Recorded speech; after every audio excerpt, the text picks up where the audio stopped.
Welcome to our working demonstration video about the final project of Cluster Cloud Computing course. And in this video, I'm gonna give you a brief introduction about our project and also help you learn more about our project and learn how to use them. And so I'm gonna show you some key functionalities, so follow me.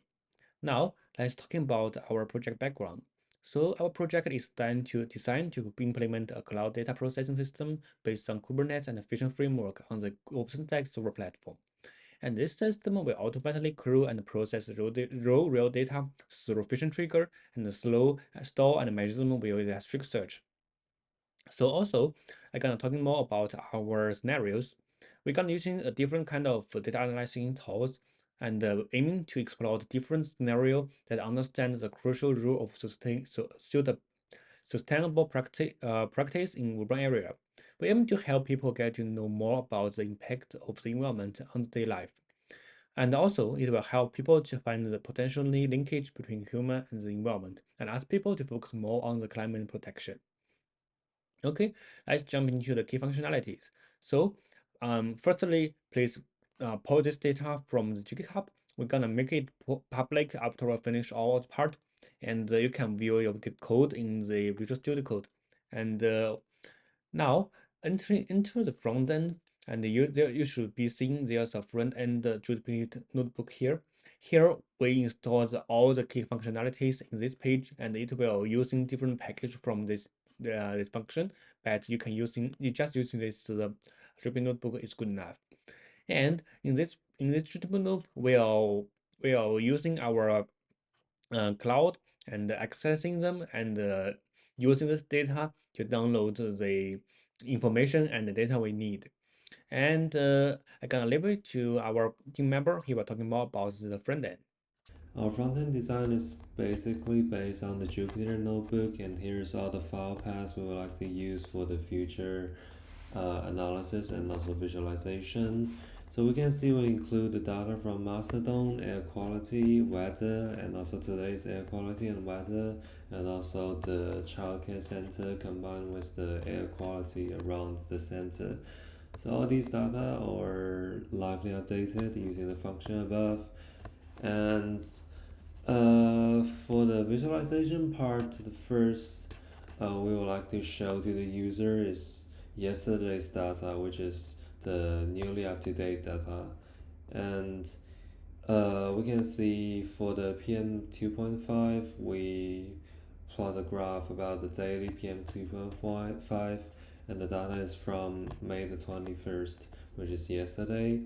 And also for the weather data, we plot three different diagrams for the temperature, the relative humidity, and also the wind speed. Uh, it's also the new data from yesterday, and we present it for the user to give them a more specific uh, knowledge about our how our visualization works, and our data are fully up to date. And then it comes to our first scenario, which is the air quality versus the weather. And in this case, we use the function from the AWA. I would like to mention that all the functions are not presented in our Jupyter notebook. They're saved separately in our front end folder. You can see here's the air condition versus sentiment versus weather and other functions. They're all saved in separate folders, and we can modify them easily, and it won't affect the performance of our front end. So for this case, there will be visualization for PM 2.5 over time by date, and also there are correlation matrix between the features of like air quality and also weather features, and there's also mean square error and R2 rate, R2 score. And then it comes to our second scenario, which is the air quality versus sentiment. So we use the most recent data collected from Mastodon and air quality data and merge them using the function we decide and also group them, and then we draw three different visualization diagrams, which is firstly the average sentiment by air quality category. For this case, there is only good and no data because the data is only for recent days. But I think in the future there will be more data and there will be different categories of the air quality shown in this graph.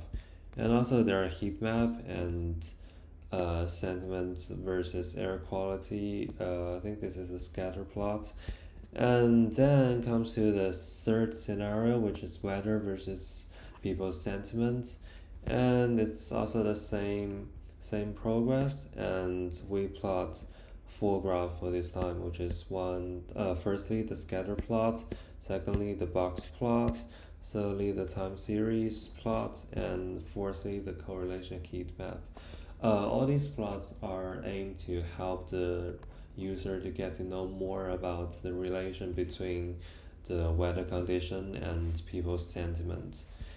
And then let's move on to the fourth scenario, which is the method of travel selected by people in living in different areas. And for this case, we only use the Mastodon data and we try to visualize the travel modes by city. And for now, we only have the data from Australia, uh, Australia broad region, and also Sydney. And here comes to our final scenario, which is childcare center location and air quality. For this for this scenario, we decided to use a different visualization method, which is the geospatial visualization method, and we actually create a graph with dots. All these dots, simple dots, uh, means there is a childcare center located at that place. For example, if I click on it, it will show the information about the child center and also show the average air quality around that child center. And also darker spots means the air quality is worse around that area. For example, if I click this one, the average air quality is 7.27, which is pretty good. Comparing with this orange one, it's 23.83, which is not that good. And this can help the user to get to know more about which location has a better air quality and how do you select, maybe where should their children go and where should their children live in. And I think that's all for our front end design, and thank you for listening. Now, I think you should have a more comprehensive understanding about what we can do using this project. So now I can get you more deeper understanding about the code framework we're using in this project. So let's come back to the beginning of the Jupyter Notebook. You can see here, we get data from the backend. So actually, this data is being obtained by the Elasticsearch.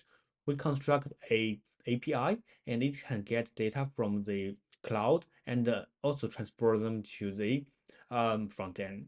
So how they get this real-time data and how we use the trigger to invoke them, and I can gonna show you more code. So for the, you can see here we got some docs. So there's a basic framework we using to introduce our to construct our project. So we majorly we're using Fission to employ to manage this functionalities, and we go using Jupyter Notebook to invoke these functions, and this function will invoke the Elasticsearch database and get the data we get it from this harvester. So we got the time trigger in the Fission. This time trigger we can show you in the Fission board. So the time trigger is in here. So the air quality trigger will be invoked in every hour, so they can get the real-time air qualities in Melbourne, and also the weather will also be invoked in every hour, and it will also get the hourly weathers in Melbourne. So after they get this data, they will store them to the Elasticsearch and Elasticsearch, And we're gonna using some rules and the RESTful API to invoke them from the database and return them to the router and return to the readable notebook for further analyze.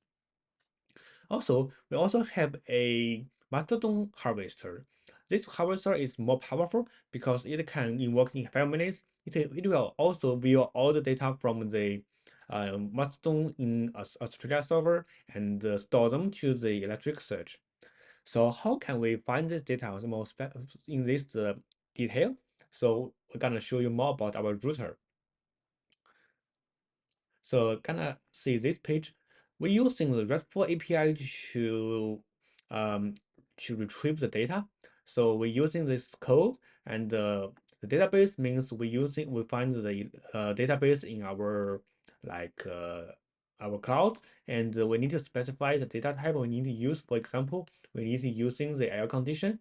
We need using the Mastodon, so we just write them as Mastodon, and our project, our vision functionalities will automatically recognize them and read the condition and the Mastodon data and put it back for you.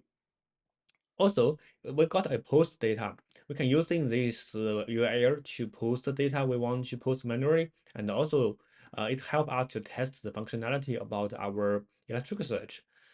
Also, we got a filter here. We can using this RESTful URL to specify the time period we need to use and retrieve the specific time period data from the vision.